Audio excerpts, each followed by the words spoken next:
Well, midnight is a critical deadline, Hoda. Here's the problem. That's the deadline for the paychecks for this week. So if Congress and the president do not come to an agreement by midnight, that means another missed paycheck for many federal workers, among them TSA officers. And that means on day 32, right now there is no end in sight. Okay, go ahead, grab your other bags. We're going to meet down at the end. This morning, the front lines of aviation security are feeling the pressure, with 51,000 TSA employees on the job but still not getting paid. And it's starting to take a toll. The TSA says the number of workers calling out has spiked, now up to 10% of the workforce nationwide. Compare that to just 3.1% this time last year. The TSA says many officers are blaming financial hardship for not showing up. The no-shows are causing problems at some of the nation's busiest airports, with the TSA acknowledging staffing issues now at JFK, LaGuardia, Newark, Miami, and Atlanta. On Sunday, entire checkpoints in Baltimore and Houston were forced to close. But it's not just at the airports. 5 weeks into the shutdown, the ripple effects are now being felt across the nation's economy. Small business loans not being processed by the government.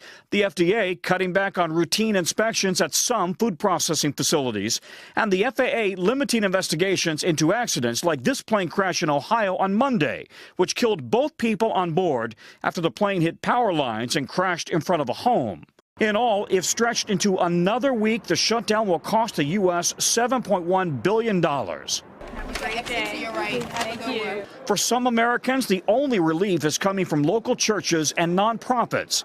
Food banks and free grocery giveaways, the new normal. It's hard to never imagine yourself being in this situation and just not being able to pay bills, and you have to call and you have to ask people, can I skip this payment and move to the next? Without money coming in, furloughed FDA analyst Michelle Scott has already applied for food stamps and doesn't know how she will come up with the money for rent beyond February. I've been working since I was 13, very consistently. And so that's all I know.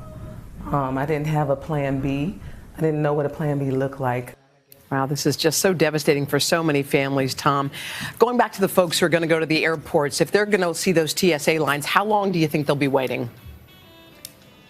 So listen, Tuesday in January is usually a slow day, but let me give you a sense of what happened on Sunday. That's the most recent day we have data for. Most of the country, we had airport wait times under the TSA max of 30 minutes. However, Minneapolis-St. Paul had wait times of 35 minutes there, and St. Louis had a wait time of 45 minutes there. But, I'm sorry, not St. Louis, it was New Orleans. But keep in mind, New Orleans had the playoff game on Sunday, so they had a big airport crush. Other wait times around the country we've been watching. Sunday, we had LaGuardia, Tampa, Chicago O'Hare, Miami, and Baltimore all getting very close to that 30-minute wait line. Again, today probably won't be bad. Tuesdays in January, usually pretty good. The question is, though, as more and more officers call out sick or call out for financial hardship, might these wait times grow even longer?